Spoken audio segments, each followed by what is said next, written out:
আসসালামু আলাইকুম। আজকে জুমাবার সকালবেলা ফজরের পরে একটু ফর্সা হয়েছে।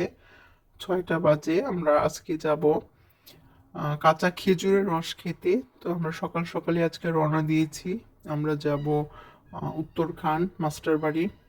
ওইখানে যাব কাঁচা রস খাওয়ার জন্য এবং আপনাদেরকে দেখাবো আমরা কোথায় গিয়ে গেলাম এবং কোথা থেকে রস সংগ্রহ করলাম।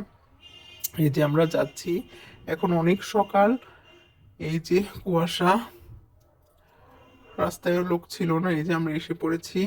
এই যে খেজুর গাছগুলো আপনাদের দেখাচ্ছি। খেজুর গাছ যে পাড়া, খেজুর গাছ থেকে যে রস পাড়া হচ্ছে সেটা এই যে এখান থেকেই রস পাড়া হবে। আমরা যাচ্ছি, এক সারিতে অনেকগুলো খেজুর গাছ দেখাই যাচ্ছে। রস আমরা যাওয়ার আগে নামানো হয়েছিল, আমাদের সামনেই নামিয়েছে। এই যে এখানে 1 গ্লাস রস টেস্টের জন্য দেওয়া হয়েছিল। এই যে আমরা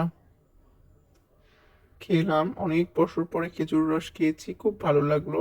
এই যে দেখতেই পাচ্ছেন খেজুর রস পাড়া হচ্ছে। এখানে অনেকগুলো খেজুর গাছ আছে। তো আমরা সকালবেলা এসেছিলাম, খুব ভালো লাগছিল। এই যে আমার ছোট ভাই খেজুরের রস দিয়েছিল খেতে। এই যে আমরা এখন বাসায় চলে যাব খেজুরের রস নিয়ে। এই যে আমরা বাসায় চলে এসেছি। বাসায় এসে খেজুরের রসটা ছেঁকে ঢেলে নিচ্ছি পাতিলায়। আজকে কাঁচা রসের পায়েস রান্না করব। তো খেজুরের রসটা অনেক ঘন করে জাল দিয়ে নেব। খেজুরের রস জাল দিচ্ছি। আর এদিকে আমরা খেজুর পোলাওয়ের যে চালটা সেটা ভিজিয়ে রেখেছিলাম, তো পোলাওয়ের চালটাও দিয়ে দিচ্ছি, সাথে তেজপাতা আর এলাচ দিয়ে দেওয়া হয়েছে। তো একটু ফ্রিজে কোরানো নারিকেল ছিল, তো নারিকেলটাও দিয়ে দিলাম। পরিমাণ মতো লবণ দিয়ে দিচ্ছি।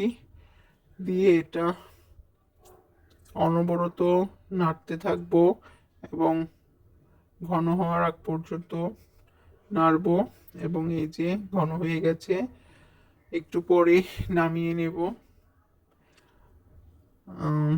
এই যে হয়ে যাচ্ছে। অনেকক্ষণ জাল দেওয়ার পরে এক্সট্রা চিনি অ্যাড করা লাগেনি। খেজুরের রসটা ভালো মতো জাল হয়েছিল, তো খেজুরের রসের মিষ্টি পারফেক্ট ছিল। তো এই যে হয়ে গেছে রান্না। এখন এই যে দাদাকে দেওয়া হয়েছে টেস্ট করার জন্য। তো দাদা এই যে খাচ্ছে। হ্যাঁ, দাদা খেয়ে বলেছে যে অনেক মজা হয়েছে। দাদা খুব ভালো রিভিউ দিচ্ছিল। তো আজকের ভিডিওটা এই পর্যন্তই। আমাদের ভিডিও যদি ভালো লাগে অবশ্যই কমেন্ট করে জানাবেন আপনাদের মতামত এবং সবসময় আমাদের পাশে থাকবেন। লাইক, কমেন্ট এবং সাবস্ক্রাইব করবেন যারা ইউটিউব থেকে দেখতেছেন। সবাইকে অনেক অনেক ধন্যবাদ এতক্ষণ পাশে থাকার জন্য। আল্লাহ হাফিজ।